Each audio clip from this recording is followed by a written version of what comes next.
Assalamualaikum warahmatullahi wabarakatuh. Kembali dengan saya. Sekarang kita pelajaran ekonomi bisnis. Jadi yang pertama, materi hari ini yaitu adalah perilaku konsumen dan produsen. Nah, perilaku konsumen dan produsen itu dibagi menjadi dua. Yang konsumen, ada teori perilaku konsumen yang terdiri dari cardinal teori dan ordinal teori. Dan sedangkan yang ada di perilaku produsen nanti kita bagi menjadi tujuan produksi dan faktor produksi.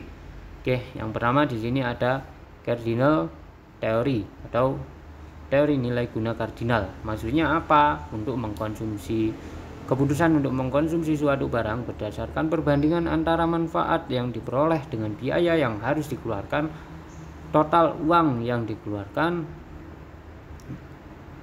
untuk konsumsi adalah jumlah unit barang dikalikan harga per unit untuk setiap tambahan konsumsi.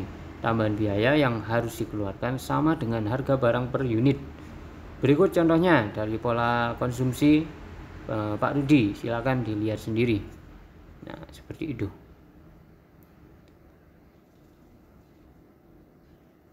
Oke, ini kurvanya. Ya, berikutnya teori nilai guna ordinal. Maksudnya di sini kegunaan suatu barang dan jasa tidak dapat dihitung, hanya dapat dibandingkan. Teori ordinal dijelaskan oleh kurva indiferensi. Kurva indiferensi dipergunakan untuk menentukan suatu keseimbangan pembelian konsumen dari dua produk dan menganalisis pengaruh perubahan harga relatif dari kedua produk tersebut terhadap jumlah yang diminta. Tujuan produksi sendiri yang pertama ada mengganti barang yang rusak atau habis. Yang kedua, memenuhi kebutuhan sesuai dengan perkembangan zaman, kemajuan teknologi, dan jumlah penduduk. Yang ketiga ada memenuhi pasar dalam negeri dan luar negeri. Yang keempat ada memperoleh keuntungan. Yang kelima ada meningkatkan kemakmuran. Berikutnya ada beberapa faktor produksi, terdiri dari sumber daya alam, sumber daya manusia, sumber daya modal, dan kewirausahaan.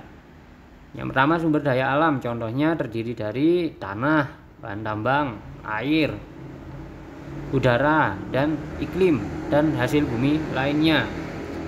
Berikutnya sumber daya manusia. Menurut sifatnya, sumber daya manusia dibedakan menjadi tenaga kerja jasmani dan tenaga kerja rohani. Menurut kualitasnya, SDM dibagi menjadi tenaga kerja terdidik, tenaga kerja terlatih, tenaga kerja tidak terdidik, dan tidak terlatih. Berikutnya sumber daya modal.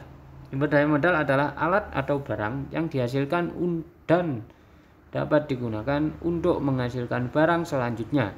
Fungsi modal dalam ekonomi untuk menghasilkan dan meningkatkan atau memperluas produksi. Terakhir ada kewirausahaan. Kewirausahaan sendiri adalah pengusaha, sering juga disebut sebagai entrepreneur. Sebab pengusaha adalah orang yang bertanggung jawab terhadap suatu usaha. Tugasnya antara lain mengatur dan mengkombinasikan berbagai faktor produksi yang menghasilkan barang dan jasa. Oke, begitu penjelasan saya tentang perilaku konsumen dan perilaku produsen atau produksi. Kurang lebihnya silakan ditanyakan jika ada pertanyaan di grup. Terima kasih. Assalamualaikum warahmatullahi wabarakatuh.